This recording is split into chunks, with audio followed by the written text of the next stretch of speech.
everybody? It's the Girls Nest baseball podcast here live. As always, Arty84 and my beloved co-host, Adam the Mallett, to the left of me. Hello. How's everyone doing tonight? We have a big show tonight. We're actually bringing in Mike Falcone. He's the operations director of the Newport Gulls. He's going to be joining us in a second, and we're going to be talking some baseball talk and basically what we're going to be doing for the entire season. And Adam, as you know, the season doesn't start till June, but we decided we're going to pioneer this thing, and we're going to be talking some off-season baseball talk. Yes, it's going to be a fun ride. Please join us. All right, so after this break, we're going to be bringing in Mike Falcone, operations director of the Newport Gulls. We'll see you then. Boom. Hey. What's up, Mike? Hey, Mike, how you doing? Not bad. We're shaking. You're kind of our first guest, technically. I'm excited. This is a lot of fun, actually. I'm actually really looking forward. I just feel like it's games like that are just the collegiate league is just it's more it's good for families. It's good for people who just like baseball in general. So it's just a good time. All in all, it's inexpensive. It's a good, like, kids can learn about the game and fans can enjoy a good baseball game. Like, I've always actually enjoyed going. Yeah. I couldn't agree more. That's why we like it. Yeah, fun. I'm glad you guys are pumped to do this because we do have, we don't have a hell of a lot going on in the off season in terms of content production. This podcast thing is kind of something that, I was telling Arty, I'm sure he told you, like, we were just thinking about it in the last couple months. Then he kind of popped up, with an email, and it was like, right place, right time, sort of. But what are some of your expectations? What are some of the stuff about the Gulls? Something like that. I think it would be a fun conversation and chat. Oh, for sure. Absolutely. Well, I can start off with you guys. Arty84 here, lifetime baseball fan and a lover of all leagues for the most part, I guess. I've actually found out about the NECBL probably a couple of years ago when we were looking for ball games to go to in the summertime, right after kind of like 2021. Of course, we get the minor league teams around here and all that stuff, but like for the weekends, love going to ball games on Saturdays and Sundays. So, and I found out about this league because a long time ago we were going to the North Shore Bulldogs, the Lynn Bulldogs. What the hell? That's the original team from back in the day. And then you know what I'm talking about, right? Yes, I know what you're talking about. Oh, yeah. The Mass Mad Dogs. That's what they were originally called. So we were going like Mad Dogs. That's a hell of a name. Yeah, they were like this old. There was like it was an independent league, I think, at this point. They were playing at Fraser Field in Lynn, where the Navigators play now. But we'd go to games all the time as kids because my granddad lived down the street, and it was like nice easy day for baseball, right? Yeah. And as I started getting into the collegiate league probably about 10 years ago, going down to the Cape and watching the Cape Cod League and stuff. There's so much baseball to be played in the summertime in New England, which is great. And the best part about these leagues, I think personally, is that you get to see talent that's either drafted or about to be drafted, or planning to be drafted. And these kids are playing their ass off, in college ball just to try to get some, extra playing time as much as they can, just so they can, scouts can see them and they can even perfect their, craft even better, which is awesome to see because it's you watching, kids play that actually, give a crap about what's going on, and it's serious business for them. And it's a little more fun sometimes than watching the pros play who, just collecting a check sometimes, so it's entertaining ball. You get to see a lot of skills. I personally think it's fun to bring the kids to. It's fun to bring the families to because it's like you said, it's inexpensive than it's going to a big ball game, and you're still getting a quality, performance as well, which is great, in my opinion. But for the years, I'm telling you, I've been to every ball stadium, major league in the league. I had a goal before I was 30 to hit them all up. I did that, and I haven't stopped. Now we're doing the minor league stadiums and the independent league stadiums and now the collegiate league stadiums. So it's just fun to watch ball, and then I met Adam, how many years ago? Probably 15 years ago. It's been about 15 years. Yeah. I remember I joked with his wife before about how I'm like, I see, because we work in an office together during the daytime too. And it's like, you realize I see your husband more than you do. Yeah, which is true. And she's like, you can keep him. But yeah, for years, the greater part of our other podcast that we were doing was majority, to be honest, it was baseball talk. Probably 15 minutes, of the hour. Yeah, we would start with like roundtable, but it would always then end up gravitating, I feel like, towards sports because we get like as a child in the 90s, like I'm, 90s baseball, early 2000s baseball. My God, that was just the juice ball era. That was great. Come on. Yeah. It was great. It was an awesome time. It was an awesome Remember John Rocker? What he was saying about it? Oh, that nutcase. I mean, yes, yeah. I'm not condoning. I'm not condoning. I know, yeah. We don't need to repeat anything John Rocker said for sure. But I feel like he did have a point with, hey, everybody should be doing this because it was the most exciting, couple seasons there were when the home run race between Sammy and McGuire. You're right. If there's anything positive John Rocker said, it was just that. It's the one thing. Yeah. And I'm a Mets fan, so we dealt. I know, and now it's unfortunate, but I saw a funny clip today, like on Instagram or whatever, and it's like Mets fans. It's like a fishing rod and the bait going. It's like Mets fans every year. I'm not going to take the bait. I'm not going to take the bait, and then we just dive right in. And we're all I know for me, baseball has always been like, all right, so in every sport, take the most tense scenario you could be in. Like maybe football, it's, clock winding down, one play left in the red zone. Is it going to be a touchdown? Baseball, 3 balls, 2 strikes, 2 out, bases loaded, winning run or tying run and scoring position. That there is nothing more tense when you break down any other sport than that moment in baseball. And that is because it's like everything else is controlled by a clock. So there could be a foul ball. Oh God. By the 4th foul ball, you're chomping at the bit. Like, can we just do this? And the suspense is just like so dialed up that you're just like, oh my God, here we got 3 balls. It's like fucking foul ball again. God damn it. Right? And then it just elevates it to the point where it's just like, I don't feel that kind of energy in any sport when the moment gets tense. And it's like, that is like the best moment, Well, I think that every moment boils down to that almost in baseball.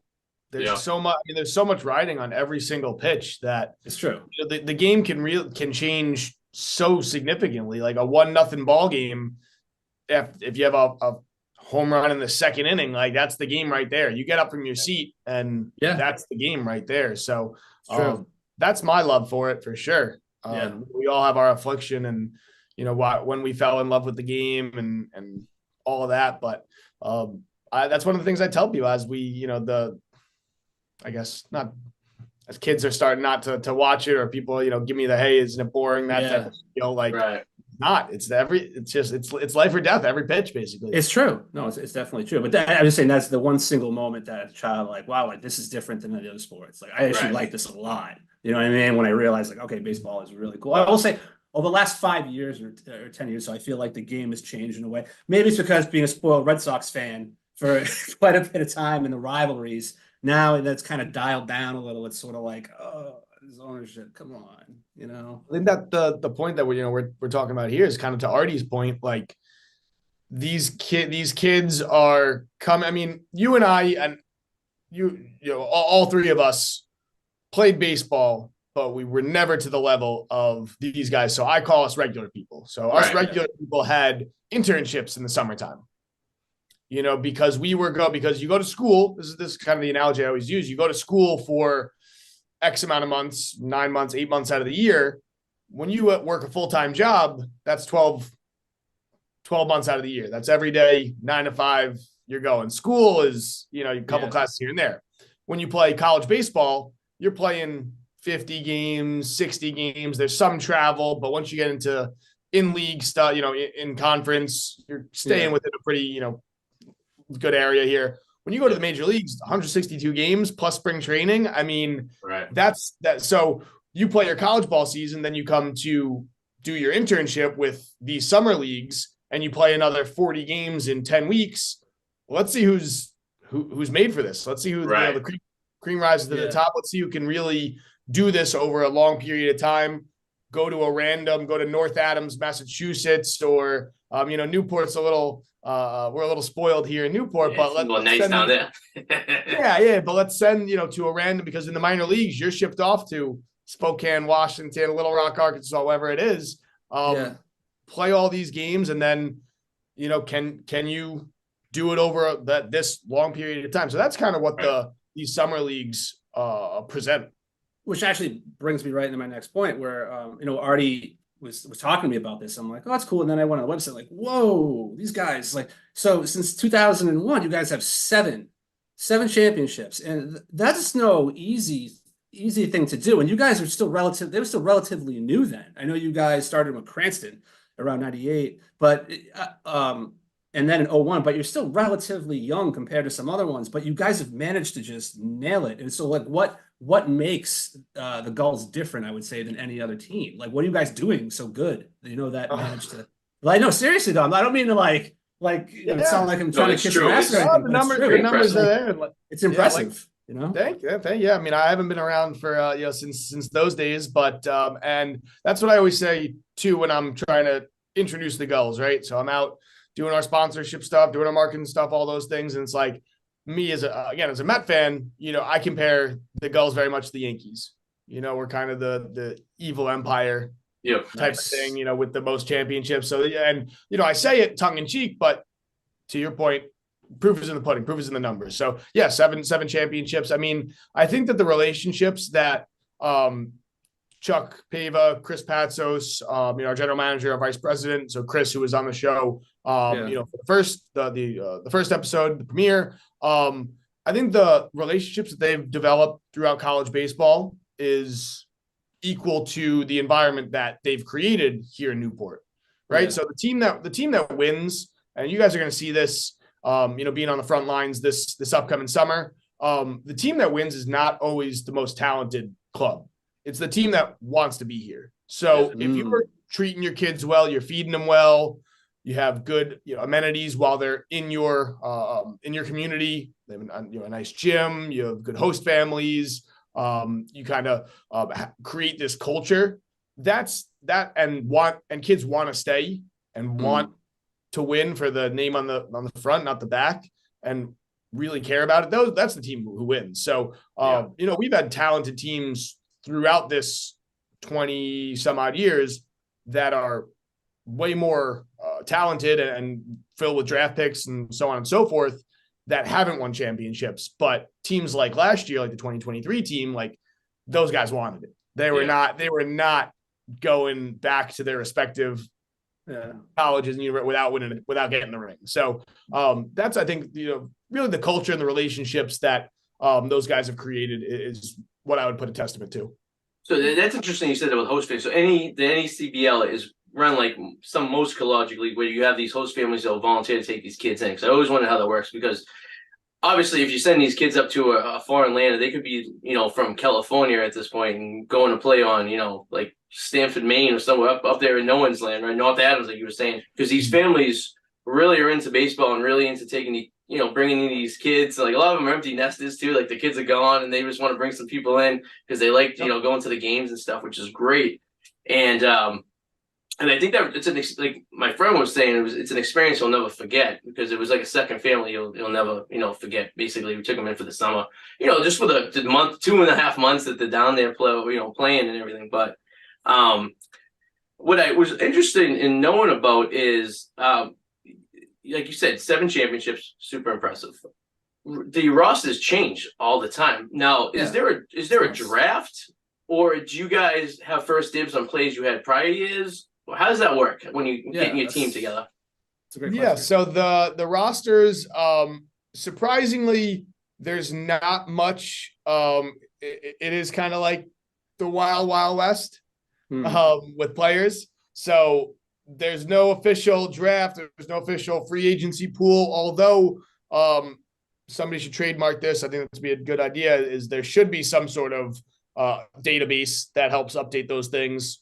Whether that's going to happen or not. But no, it's basically just relationship wise. Hey, I know the coach at, so-and-so university, Mike Falcone.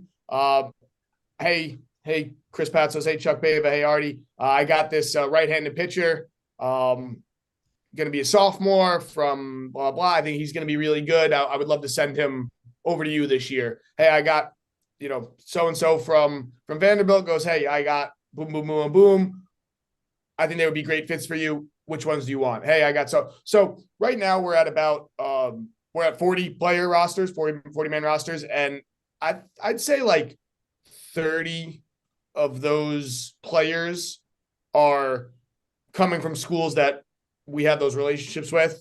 If you look from year to year, there's always a couple players from Louisville. There's always a couple players from Vanderbilt. There's always a couple players from, these schools that will get a couple from each year. So it's very relationship driven. And then, those other 10 players thereabouts are guys that will go out and, chuckle scan the all-star teams from the Coastal Plains League or the Perfect Game League or this or that, and then see kind of go out and hunt these guys down and call up the coach from, Middle Tennessee State, where maybe we don't have a great relationship with the guy just yet, but then we'll kind of say, hey, is so-and-so available? Yeah, we do this with the Newport Gulls, would he be interested in coming up? We think it's a good fit, so on and so forth. So that's kind of the how those rosters get changed, but yeah, that's why it's so difficult from a winning perspective. But and at the end of the day, I mean, we're not here to win, basically. It's community driven. We want to put out a good product for the fans. Yes, I've seen spikes in attendance when we are winning, when we get into the playoffs and such. But whether the team is 3-20 or 20-3, those attendance numbers and that following is going to be pretty similar, because they want to have the family fun. They want to go eat the hot dog with the sunset in Newport. They don't, the fans not as much. Yeah, it definitely helps, but that's what for roster wise,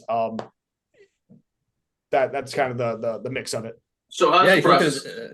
Well, I was curious. So, I'm sorry. You get a guy, you like him, you tell him to come in. Now, how's the process? You a couple phone calls with him? Do you bring him down to tryouts?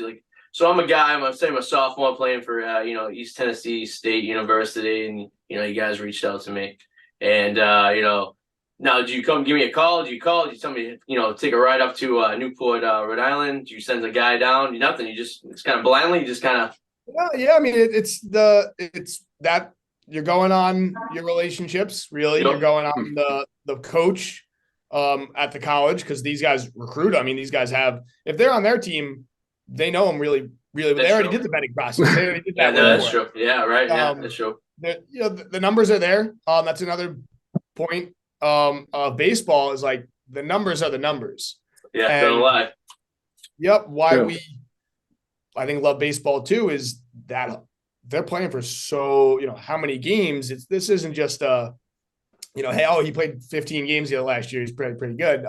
So yeah, there's really no because also there's no time to do that, right? I mean, maybe for some of the local guys we'll have seen them just in games because we're baseball nuts and we're going to go to URI's game, we're going to go to Bryant's game, we're going to go to BC's game, and maybe BC played another ACC opponent.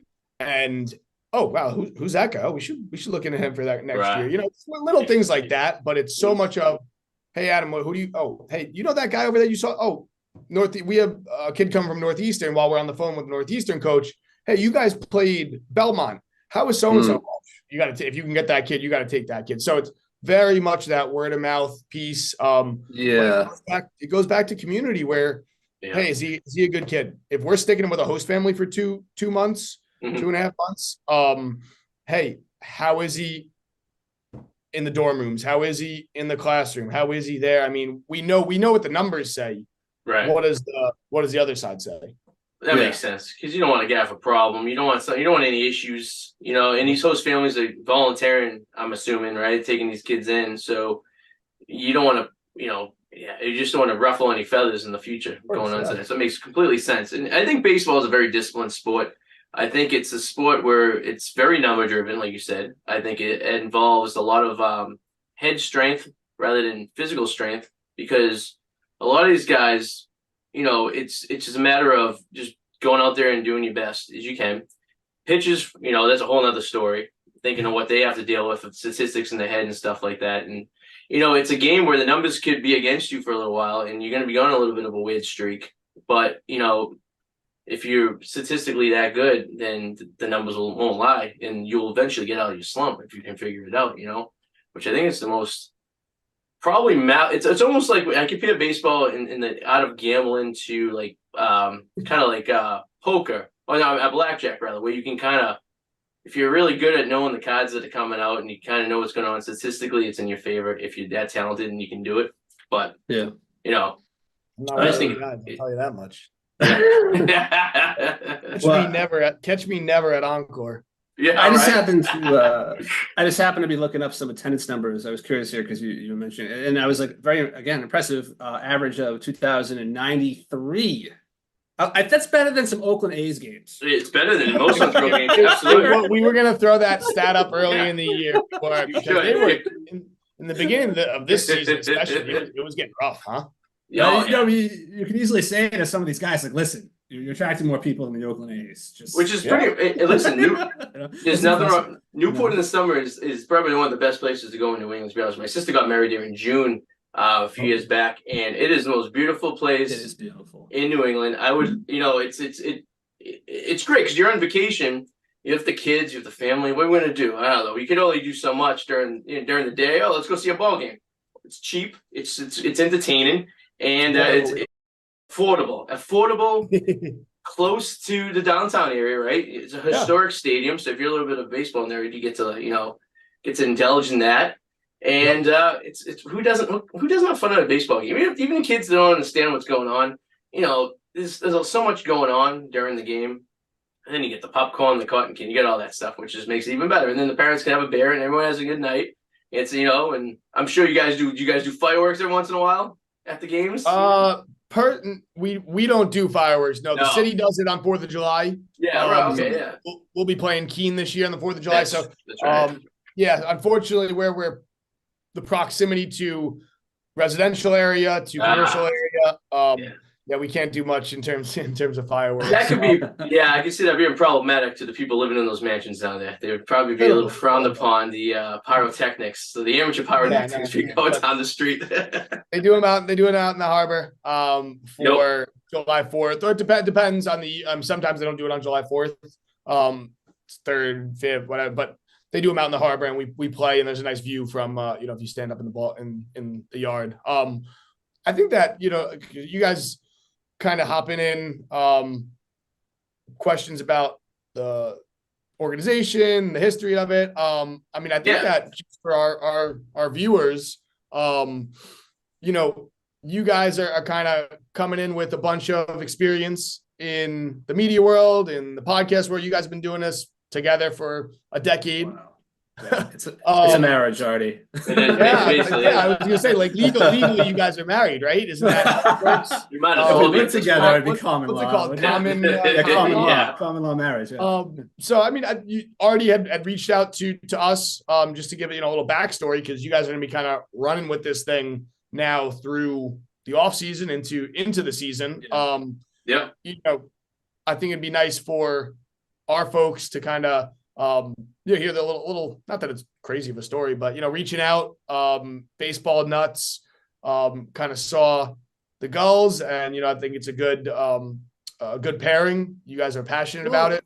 You got to have fun with it. If you're not having fun, then why are you doing it? You know what I mean? You got to have some fun with this. Mike, what's your relationship with the Gulls? So you've been with the Gulls since 2017. Did you have a prior relationship with them? Were you playing with them, or did you kind of come across it? No. We were wondering if you were a former player. We were not good enough to play for the boys. No, I wasn't good enough to play at Salve, let alone. They gave me a jersey over there, but I interned. I went to Salve Regina in Newport. Okay. All right. Yep. So interned with the team. And in 2016, and then I was returning to Salve for my master's, 50-year program. And so I was in Newport, and I just kind of kept pestering these guys. Hey, what can I do? What can I do? What can I do? And they had the Hall of Fame that we're hosting on the 16th. They were doing that event in the fall. So they said, hey, you can help us, get some silent auction donations. You can help us with this and that. And that was kind of, the first little tidbit I had. And then the individual I was supposed to be one of the guys who's going in, Nick Lima, was the director of baseball operations. It was supposed to be him and I, kind of two-headed monster, ops director, assistant ops director, and then he, because this is a nonprofit organization, he was moving on to a little greener pasture into a field that he wanted to be in. Cranston city government, was, looking to get his family going and his career going. He wasn't a college student like I was. So he took that opportunity. I moved into the director role, and here we are. It's a great story. I mean, it's because it's 9 years later. Yeah. I mean, these organizations are cool because it's like, they're almost at this point around like a family, because you have a lot of people who are just working with them who did there all the time, and it's awesome. And then the Hall of Fame thing, is this something exclusive to the Gulls, or do other teams do something similar to this that you have your knowledge? I'm not sure how many teams do it, frankly. Maybe one or two, to be honest. I know that the Valley Blue Sox do a Western Massachusetts Hall of Fame for just folks who have been in the baseball, industry and either played in high school or college ball or something in that area. But it's not specific to the Blue Sox. So I'm sorry I don't have that answer completely for you. I mean, maybe Keene or Vermont or somebody who's been doing this for a long time has one, but no, the Gulls are unique in that sense that we definitely have a strong group in that Hall of Fame, and something that Chuck Pava, Chris Patsos, the rest of the board of directors, Mark, Greg, Ron, are all very passionate about continuing, because it is important. There's a lot of folks who have contributed. You said it's a family. Right. Yeah. And it's not only the players, but it's folks on the other side of it, on the operational side, on the media side, who have contributed countless hours and countless nights at the ballpark and nights in the office to making it what it is. So they need to be recognized accordingly. Oh, absolutely. Yeah. I know I was listening, Arty filled me in earlier, you guys, the conversation you had earlier, and I know that you mentioned how, guys get drafted. It could be like during the season, and, you guys could be, again, making a run or something, and you guys get a player, lose a player. And I know, and as you guys said, that, that's always the most important thing, that, they got drafted, and that is great. But is there a tiny, I mean, we're all competitive. We're human beings. So is there a part of you that's like, oh, man, how am I going to, what is the process when a player gets drafted? And it's like, how am I going to fill this spot? I'm just more curious about this, because I've actually never really understand. It is unique.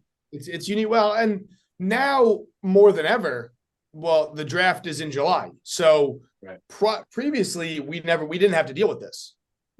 We dealt with the draft in June, right before the season, right in the first week of the season. So we didn't have to deal with this. Okay. Yeah.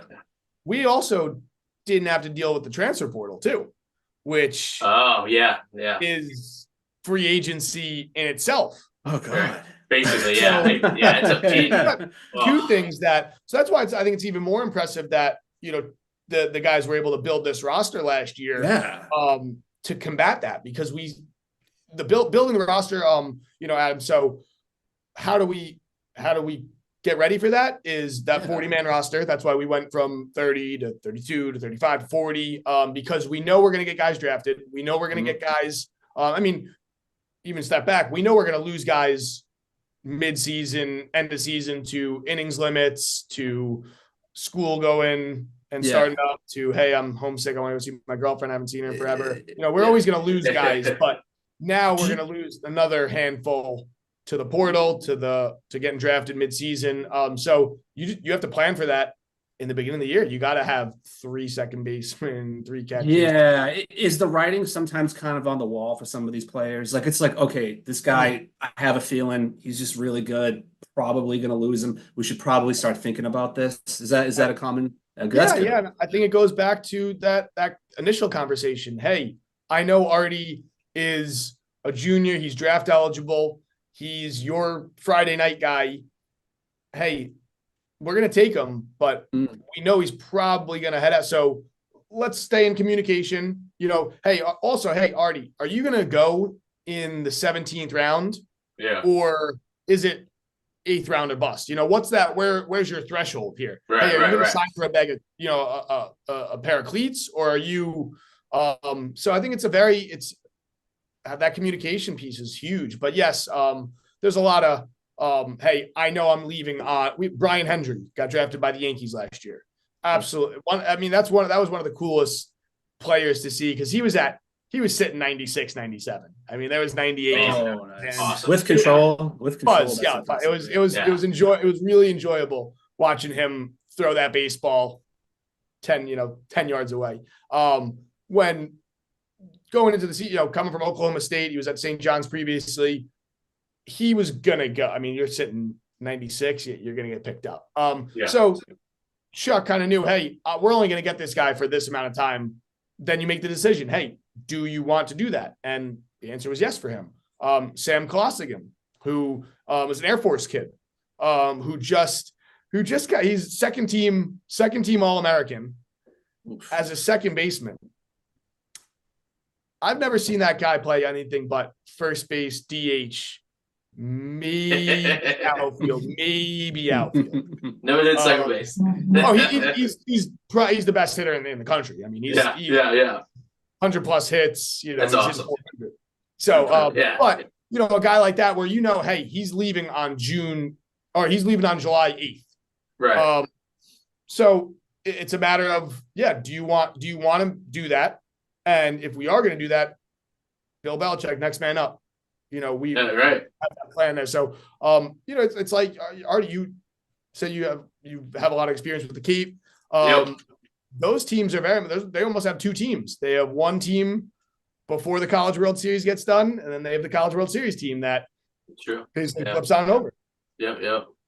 It's just it's just a task. I feel like to manage a collegiate team is probably a lot more stressful than managing a major league team because you're doing it in such a small period of time, and you have very limited what you can access and get to. You know what I mean? So and to be like obviously having 7 championships, pretty impressive with those restrictions put upon you. It's like kind of like, whoa, it's like, all right, we're trying to do the impossible because we're not knowing what this guy's gonna do. And like we were talking about earlier, it's great when they get drafted. It looks great for the team. He played for us. Now he's going to be playing for the Milwaukee Brewers as a starting pitcher or whatever. And it just because we're looking through the stats of some of these guys going to the Hall of Fame on February 16th. And I mean they played minor league ball. Some played major league ball. Mm-hmm. I mean it's that alone.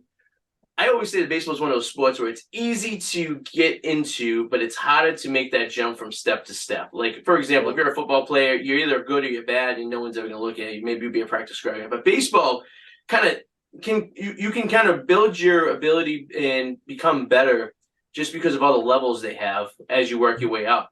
And, and like you said, all these, especially when you get to the minor leagues, you're playing these small little towns in the middle of nowhere, and I went to a Hickory Crawdaddies game in the middle of North Carolina. It's a 1A ball team for the Rangers, and I mean, there's nothing around there. And I'm sitting there in the ball game, looking at these kids, and I'm like, these guys probably. I'm looking at the stat sheet, from California, some are from Latin American countries and stuff, and like all of a sudden they got picked up and dropped in the middle of the mountains of North Carolina, and they have to perform.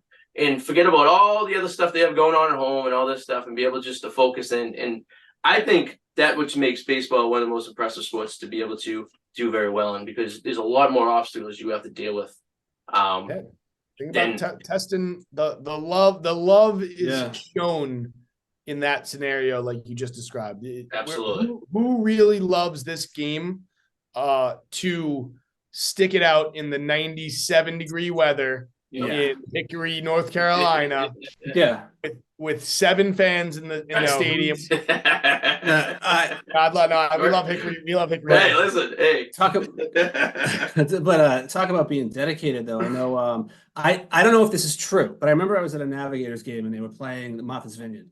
And me and my dad were actually just talking to some of the players, and one of them said, again, I don't know if this is true, but if it is true, I was like, that's insane, that they would have to go home to Martha's Vineyard. Now, remember, you can't just drive there. You take a ferry. Right. So they would have to go home. I can already tell where this is going. Yeah, it's true. That night, and then I think they were playing you guys the next day. and they would still have to go home, take the ferry, but then the next day go to play you guys Rhode Island. And I'm like, that's insane. Why wouldn't they just put you in a hotel like midway? And I'm just like, you have to really love the game and really. Come on, I know it's nuts. Hotels. Yeah. Come on. I know exactly, but that's what I realized. I was like, it's not like, but it's like that. You have to. But my point is, you have to really, really love the game and be able to just endure that to go all the way back home. And that's why these leagues are a test of that, because if the Royals call up the general manager of Martha's Vineyard and says, "Hey, we want to take Adam Mallett in the 4th round here. We're going to give him stop. Yeah, we're going to give him $2 million.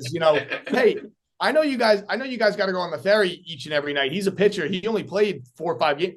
Was he on that ferry every night? Or was he groaning and moaning? Hey, I got to stay back and do my this. Or I want to stay with my host family. Or I want to go downtown to Martha's Vineyard. What was he like? And if it was, oh, coach, hey, so-and-so scout, that kid was the first on the ferry, the last one picking up trash, okay, then, those are the kind of stories you get out of college baseball, because the stats are there. We've talked about it 3 or 4 times. The numbers are there, but was he on the bus to North Shore? He come back on the ferry. He didn't pitch the night before. He's not going to pitch the next day. Was he there? Was he at summer camp that morning before they had to get on the ferry? How was he with the kids? Like, that's the stuff that is not on the it's not on the numbers. Yeah, it's not it's not on the numbers. Yep. And it's testing you. And I think that it's one of the arguments you have with I have it with my mom all the time. I'm sure you guys have it with your friends and family members too. Oh, he struck out. He's getting paid all this money. I can't believe he's not working. Especially my mother. These guys go through a lot. These guys have done it and paid their dues too to get where they are. No, maybe that's not everybody. Of course, you have some guy, whatever, the anomalies. But for the most part, these guys have put in a lot of effort and a lot of their lives to get to that point in the major leagues. To Arty's point, hey, it's easy enough to get there, but it's harder to stay. It's hardest thing to do is hit a baseball. Yeah. I bartended with a guy who played. He was a few years older than a few years younger than myself. He got drafted by the Blue Jays, played for the Blue Jays, made the AA ball, got injured, got cut, then got picked up by, I think it was maybe the Mets or something like that, and got up to like 1A ball, blew his arm out. Met a girl he was with the entire time. At this point, he's 25, 26, years old. She gives him the ultimatum: you're going to play baseball on the summer all your life, or we're going to do this, right? So he ended up moving to Long Island, played for the Ducks for a couple of years during the summer. And then that's my hometown. That's what we did. Is it right? Yeah. We didn't have summer ball. We had the Long Island Ducks, baby. So the independent league, right? Yeah. Yeah, and then he pitched for them for a couple of years, and then they won the championship. Oh God, I don't know what year it was, and that was his last year. He retired and said he called it a day because it's tough. Because we used to have conversations all the time, and I talk about the small money you make playing like independent league and minors and stuff, and you have to weigh it like, all right, if you're with someone, they're going to expect you to you can't be doing this your entire life unless you have the ability to move up, or because it's the toughest part. I think is like when you're in that middle, is like to continue pushing forward, or do you just say, "Hey, listen, you can't do this," and and you need a supportive person to help you along. And if you do really have the talent and you do have the actual ability to be able to make it to the next level, I think it's very important that you just keep on pushing forward, like anything else in life. The more you do it, the better you're going to be at it. And I would hate to be a 26-year-old AA guy sitting there with a conversation like that, knowing that you still have a few more years you possibly could make it, but like, is it worth? It's tough. I can't imagine that. Like in the minds, How do you give up something all you know is this, right? You've been doing it since you're 4 years old, 5 years old, fall, spring, summer. Right. So not only is it something that you truly passionate about and you want, and you're almost there, but like that's all you know. Right. So how do you get out of that? Yeah, no, it's a difficult question. I mean, us three didn't have to answer that, unfortunately. Thank God. Yeah, we're signing my son up for T-ball in the spring. He's 4 years old. So, me and him might be having a conversation 20 years from now about this. But, what are you going to do about it? Are you going to keep on playing, or is there a girl telling you got to quit? You know what I mean? Yeah, but it's a very real conversation. But so the schedule came out last night. Adam and I had a copy of it. We're looking through it. Like you said, there's a 4th of July game, which you guys usually don't have, which is awesome. And looks like you're finishing off the season on the weekend. Looks like 2 Saturday and a Sunday game going into hopefully which would be the playoffs, which you guys hopefully would be in. That'd be nice. Yep. How do you feel about the schedule? Is it? I feel like I was looking at the last few years' schedule. They seem pretty much uniformed. You're playing the same amount of the teams the same amount of times usually. Is it done by geographic locations to make it easy for you guys to get around, or is it more like heavy on the statistics from the prior year kind of thing? Yeah, I mean three divisions. We got the North, the West, and the Coastal. Gulls playing the Coastal, which has 5 teams in it, and geographical is how we separate the divisions. And then we play all the out of division teams home and home. So we play them twice. We'll go to Vermont once. They'll come to us once. And then we play the teams in league 7 times. I think we play one of the teams 8 times, something like that. Kind of varies. But yes, I mean, done by the computer. They make the whole schedule. And the Gulls are very fortunate that, we have the city of Newport owns Cardines Field, and there's so many other leagues and teams that use it. So to be fair and work it out, the Gulls play Monday, Wednesday, Friday at home is when we're allowed to get the field. But there's, certain occasions. There's that July 4th on a Thursday. There's a Friday. When you talk about, hey, are you happy with the schedule? I was disappointed that we're not playing that. And that Friday, July 26th is that last Friday of the year. Because that's always a big night, end of the season, Friday. But we have those 2 Saturday and Sunday games, which I'm hoping is a little change up, fun type of thing. We never have games Saturdays and Sundays, so Saturday night could be kind of fun. But yeah, no, it's a tough week. There's a week in there. There's a week in there where we go to Vermont, we go to Sanford, and we go to like North Adams or something. So you talk about wanting it, and it's the dog days too. I think that's in mid-July. They go, I think they play all week. Yeah, they play Monday. They play Monday to Saturday. Ooh. Then the All-Star game, which is in Bristol. We go North Shore home, go to Vermont, home game, go to Keene, New Hampshire, home game against Mystic, go to Sanford, Maine, and then those All-Stars, however many we get, are going to Bristol on that Sunday. Ooh.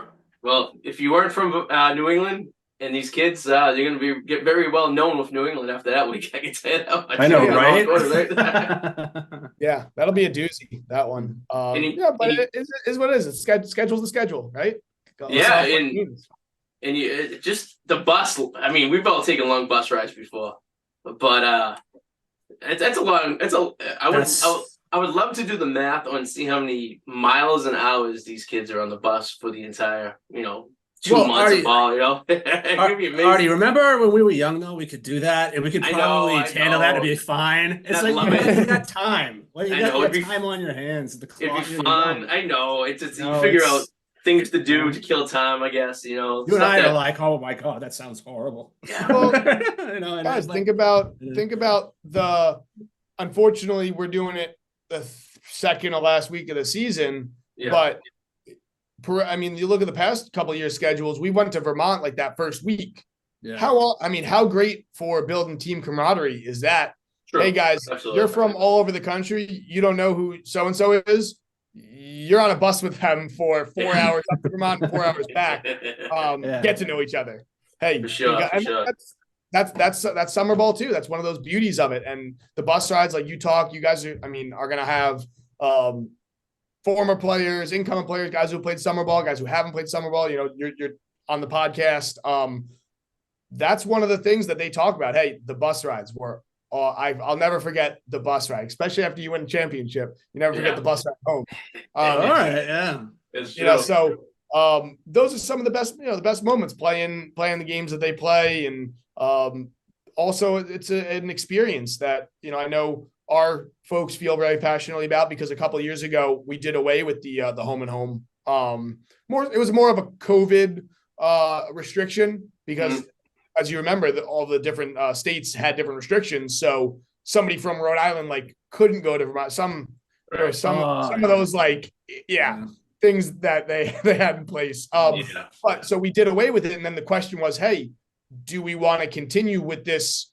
Because of Arty's point, you say, hey, I would love to do the mileage. Teams were doing that because they were figuring out their bus expense, and it was way cheaper for the teams not to play out of division. But we felt very passionately, at least here in Newport, and a lot of the other teams felt very passionately that, hey, if Adam's from Stillwater, Oklahoma, he's never seen the trees of Keene. He's never been up to New Hampshire. He's never seen the mountains that are in the Berkshires over in North Adams. He's never. So why? That's part of the experience that this is. I mean, it is baseball, of course, but it's an experience for them because I'll never forget. I was an intern. And I did. I was on pickup duty actually. He's one of the Chuck was in Portugal at the time. He was on business in Portugal during the season. I was picking up Blake Pattonfield. I was an intern, super just, hey, what can I do? So gung-ho to do anything. Blake was coming in from the College World Series from Oklahoma State, and I went to go pick him up from Logan Airport. And Chuck was out of the country. I didn't get the text that his flight was delayed until whatever time it was. So I'm sitting there, then I finally get to Logan, and all right, I figure out that the flight's delayed, all this and that. And it's like 2 a.m., 3 a.m., whatever. We're driving back to Newport, and he's just chatting. He's like, "Yeah, no, I've never seen the ocean. He just got done." That's true. Yeah. Oh shit. Like, so just little things like that. It was and that's when it first was like, wow, this is bigger than 20 games at Cardines Field. Right. Yeah. God, yeah. You don't even think of that, right? It's like Tom Brady said, he didn't know where New England was when he got drafted. Like, he never been up there. You know what I mean? So I mean, it's crazy when you think about something like that, right? It's true. I know. No, I was gonna say, I know we're getting closer to winding down, and I have 2 questions in my mind that I just got to get out there for you. 1, favorite baseball player of all time. Oh, who is it? You gotta pick one. I gotta pick one. I feel you got it. You gotta pick one. All time. I mean, I can't in all reality say just like, this is my guy, but I can give you like a little handful of who my guys are. And the one that obviously sticks out to me, just because it's personal, is Joe McEwing. I don't know if you know Joe McEwing. Yes. He hit a home run in my first game ever at Shea Stadium. Sentimental. I get it. Sentimental there, but also, he played so many different positions. He was such a great baseball mind. So Joe McEwing hops off the page immediately for me. It stays big time with the Mets. Mike Piazza. It was got to be one of those guys. I was a catcher growing up. Mike Piazza. Respect. Drafted as a favorite at Tommy Lasorda, one of the last guys drafted. Yeah, so he's going to be a Hall of Famer. I think that those guys for sure. But I'm an old time. I'm an old timer as well. Ozzie Smith, I think, brought so much spark to the game. Wizard of Oz. Yep. So it's really I love it. That question, I'm sorry, I don't have. Because those are good answers, man. I mean, there's no discrimination here. I mean, I hate saying, because it's just like, I love so much about baseball. Yeah. That like just guys that stick out are like Ryan Howard, like his swing and just hit he was on the Phillies and I still liked him. He was a great player, but he was either strikeout or home run. 2008 World Series team, though. It was either gone or in the kitchen. But it was now that's the recipe, right? Now that's the recipe. Back then, it was like, oh, this guy strikes out too much, Yeah. But would you rather strike out or hit him with a double play? That's what I always say. Yeah. I'd rather strike out. That's what I always say. Right. How about you guys? Who are your guys' favorite players? Arty? I mean, my all-time favorite pitcher all time is Roger Clemens. Love the guy. Watched him so many times. And then position players, this is crazy as a Red Sox fan, but Derek Jeter was always one of my favorite shortstops of all time. I liked him over A-Rod. I liked him over Nomar those years. I just thought this guy was a class act, 20 years in the league, playing for the same team, Mr. Consistent, never had any drama, never could always count on the guy. Yeah, his numbers decline a little bit as he got older, but that happens to everyone. But I always, and my grandfather and I used to talk about it. We used to talk about our secret love for Jeter because we didn't want too many people to know that we actually like this baseball player because he played. You were at Fenway with State, the right? T-shirt underneath. Yeah, right. It was like I would watch this guy play, and I was just so impressed by his just mannerisms and how he presented himself as a as an individual, as a baseball player and stuff, and on the field and off the field and stuff. And to me that was very important. And then Clemens, my point was, listen. Sometimes you got to do what you got to do to hang in there, and he did what he had to do. And he didn't have the numbers he was putting off when he was in the Red Sox in the first half of his career, but still he was able to put 20 years into the league and be consistent. And Yeah. the fact that he's not in the Hall of Fame breaks my heart every single day. Spot, but it is what it is. Me, it is for a positional player, Ken Griffey Jr. I've never seen such a smooth swing in his swing is just like smooth like butter. It was amazing to watch. And even as an outfielder too, he was a great defensive player. Just the kid, and then he went to Cincinnati, and that was kind of. But in Seattle, he was awesome to watch. And pitching, I think it might be Clayton Kershaw in his prime because here's the thing: I'm a sucker for a 12-6 breaking ball that just makes a hitter pause, and they think it's coming in high and it just dips down right in the catcher's mitt, and they're caught looking, and it's just like there's no better moment than that. I just love when that happens. And I know coming up, I used to follow him in the minor leagues, and I used to see him drop a 12-6 on somebody, and it was like, that was like one of the best I'd ever seen at the time. Well, if we're talking 12-6s, you can't not bring up Barry Zito, man. You're not wrong. You're definitely right. Oh God, no, perfect. But he had perfect precision too, because he didn't have velocity. He had to drop it perfectly, kind of like Keith Folk with his changeup. Yeah. Keith Folk had a changeup that always like 2 mile/hour off from his fastball, but he could locate it, and the hitters could not tell the difference. It was awesome. Yeah. So those are my some of my guys, and I'm sure there's other ones like again. Oh yeah, right. For so many little, little things. No, Mike, the Gulls, right? I mean, we're looking at what we're wearing right now. You get a little bit more of a love for him because of the Mets colors too, right? Is that why? Dude, it just worked out, man. It worked out. Yeah, it really did. I mean, I look at my closet, and it was funny. Somebody we play basketball in the morning, and I look at my outfit a lot of the time, and it's like Mets, Gulls shorts, Mets shirt, Gulls thing. My sister went to Syracuse, so the orange and blue. All right. Okay. Islanders, orange and blue. Like my wardrobe is just filled with just sports. Yeah. B, orange and blue just consistently. So it worked. Yeah, it worked out in that regard. Perfect, right? It's like exactly. But hold on, I got my last question. I got to ask though. It's been lingering in my brain. The poster behind you with that ring, is that the ring you guys got? That is the ring we got. Yeah, that's pretty cool. Actually, that's pretty that nice. Is awesome. Collegiate ball. It's pretty cool. That is the ring. Yeah, awesome. I'm sorry, I didn't bring it. I don't have it here in the office. That is awesome. It's a boulder. It's crazy. Yeah. Nice. It's huge. It's huge. Yeah, no, it's quite the ring. It is awesome. And I mean, that was just such a culmination for me. To your point with the Mets, I mean, I'm a Mets fan, an Islanders fan, and New Jersey, now Brooklyn Nets fan. I'll admit it. I'll admit it, guys. I mean, was a Jets fan. Football is like the least of my cares. Like I didn't watch. I don't know if I've watched the second of the playoffs. Yeah, I couldn't really tell you. I don't follow football. And I follow football, the real football, the beautiful game. But that's like winning this championship and it's the first thing I've ever really won. I won like a JV basketball championship and a couple Little League championships. But so that was a really cool moment. But yeah, that's the ring. You got it. You'll see it when you guys come down for the Hall of Fame. For sure, absolutely. Yeah, we're looking forward to that. It's gonna be fun. We'll get to see some greats from the past. The greatest, Mike Coombs, the greatest to do it. Awesome.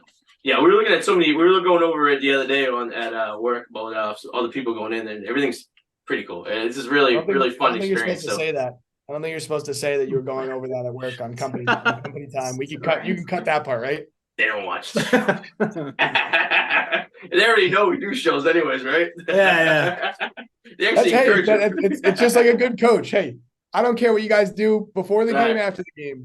Come ready to play. That's right. That's what we've been doing for years at this Great point. advice. So Bring the A game. Yep. Yeah, no, I mean, appreciate you guys, hopping on, joining the Gulls family. It's so cliche.